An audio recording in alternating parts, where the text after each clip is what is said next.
चुनाव है ऐतिहासिक है। 22 साल के बाद चुनाव हो रहे हैं।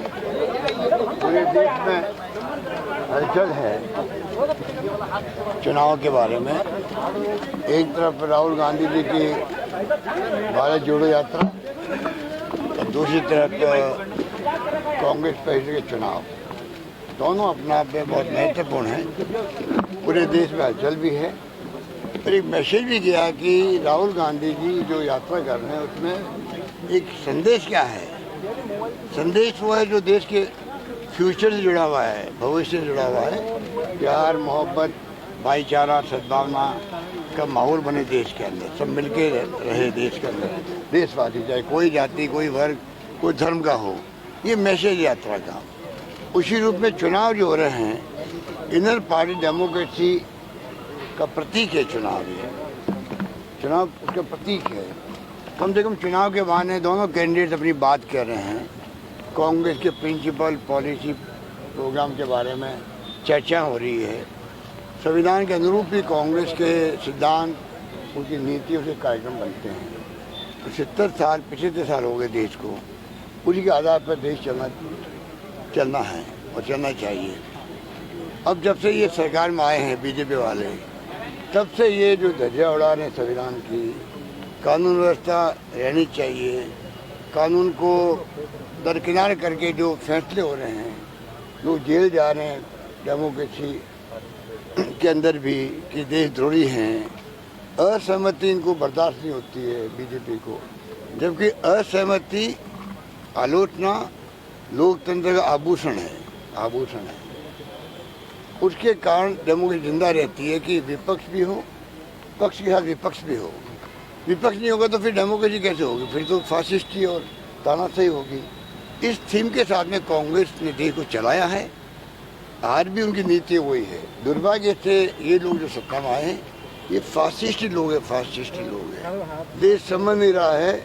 देशवासी में कई लोग जो हैं वो समझ नहीं रहे हैं कि धर्म के नाम पर, जाति के नाम पर भड़काना बहुत आसान काम होता है। जैसे आग लगाना बड़ा आसान काम होता है, आग को बुझाने में टाइम लगता है, वक्त लगता है, संघर्ष करना पड़ता है। वही बात यहाँ लागू होती है। सर, बतौर प्रस्ताव आपकी अपील को तूल दिया गया खड़गे के पक्ष में जो अपील की गई थी। मैंने कल कहा था उसके बारे में कि मैं उनके प्रस्ताव बनाऊं सॉरी अगर मैं प्रस्ताव बना हूं तो मैं उनके लिए अपील नहीं करूंगा क्या? कैंपेन करना दूसरी बात है। कैंपेन करने का मतलब है कि आप हर राज्य में जा रहे हो, हर जगह बात कर रहे हो। और मैं अगर मेरे यहाँ राजस्थान में लोगों को कहूँ मैं प्रस्ताव बनाऊँ तो कम से कम इतना मेरा अधिकार होना चाहिए ना। हर प्रस्ताव का अधिकार होना चाहिए कि वो कम से कम अपने कैंडिडेट के बारे में आह्वान कर लो। इसमें क्या दिक्कत है? वो दिक्कत है। गहलोत जी, 2017 में आप कांग्रेस को जीत के करीब ले आए थे गुजरात में, 2017 में।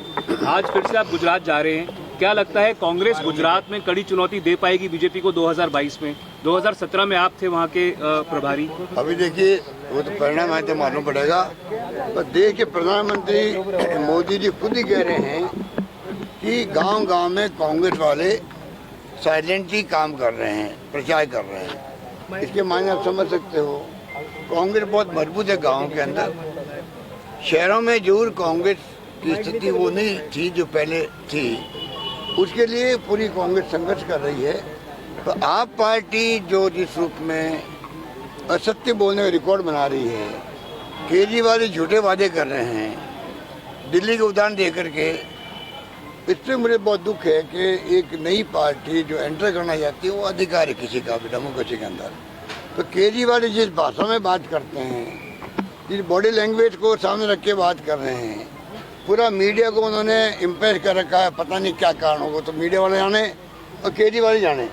इतना मैं कह सकता हूँ मीडिया में जितना केजरीवाल ही आते हैं उसका क्या कारण है, ये भी एक विषय चिंता का विषय बना हुआ है। सर, क्या कारण है कि आप किस प्रकार से एक पार्टी, पॉलिटिकल पार्टी को एक्स्ट्रा वेटेज दे रहे हो। और कांग्रेस जैसी राष्ट्रीय पार्टी जिसने देश को आज़ाद करवाया, आज राहुल गांधी की यात्रा चल रही है, कोई कवरेज नहीं मिल रहा है। क्या कारण है उनका? ये बहुत बड़ा क्वेश्चन मार्क है। मीडिया की क्रेडिबिलिटी पे क्वेश्चन मार्क है।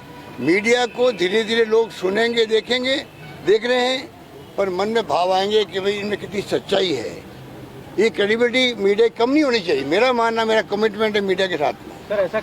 ये चाहे विजुअल हो, टीवी हो, चाहे प्रिंट मीडिया हो, चाहे सोशल मीडिया हो, क्रेडिबिलिटी कम होगी तो नुकसान उनको भी है और देश को भी है। कई तरह की अफवाहें अटकलें चल रही है कि गहलोत जी के गांधी परिवार से पहले जैसे रिश्ते नहीं रहे, क्या जवाब देना चाहिए? देखिए, मेरे गांधी परिवार के रिश्ते जो है, विनोद भावे ने कहा था एक बार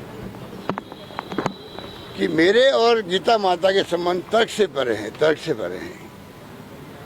तो मेरे गांधी परिवार के रिश्ते जो है वो विनोद भावे और गीता माता की जो बातचीत, तर्क से परे रिश्ते हैं, वो रिश्ता मेरा और गांधी परिवार का है, था, है और जिंदगी भर रहेगा। सर, कर्नाटक में थे आप, बेलारी में थे, स्टेज आपने शेयर किया, राहुल गांधी जी से जो आपकी बातचीत हुई, क्या लगता है वो फ्रूटफुल रही सर, जो कुछ भी डिस्कशन आपकी हुई? देखिए, वो तो बातचीत सर कैमरा इधर बातचीत तो हुई है, बातचीत आगे भी होती रहेगी। जितना आप लोग आप शंकाएं व्यक्त करते हो, संदेह व्यक्त करते हो, चिंता करते हो, मेरी बड़ी आपकी मेहरबानी है प्रेस वालों की कि हमारी प्रति बहुत चिंता करते रहते हो। पता नहीं आगे क्या होगा, गांधी परिवार रिश्ते कैसे रहेंगे, तो मैंने फिर जवाब दे दिया आपको। 19 तारीख के बाद को लेकर बहुत सारी चर्चाएं सुनने को मिल रही है। 19 के बाद में मेरे रिश्ते गांधी परिवार से वही रहेंगे जो पिछले 50 साल से रहे हैं, ये मैं कह सकता हूँ दावे के साथ। सर, बार बार उदयपुर डिक्लेरेशन की बात होती है, आपने भी कहा कि एक व्यक्ति एक पद का सिद्धांत जो है वो कायम रहेगा। क्या लगता है राजस्थान की राजनीति जिस तरह से पशुपेश में पड़ गई थी, आपने भी देखा? ये अब मल्लिकार्जुन खड़गे साहब चुनाव जीतेंगे तो वही जवाब देंगे आपके क्वेश्चन का।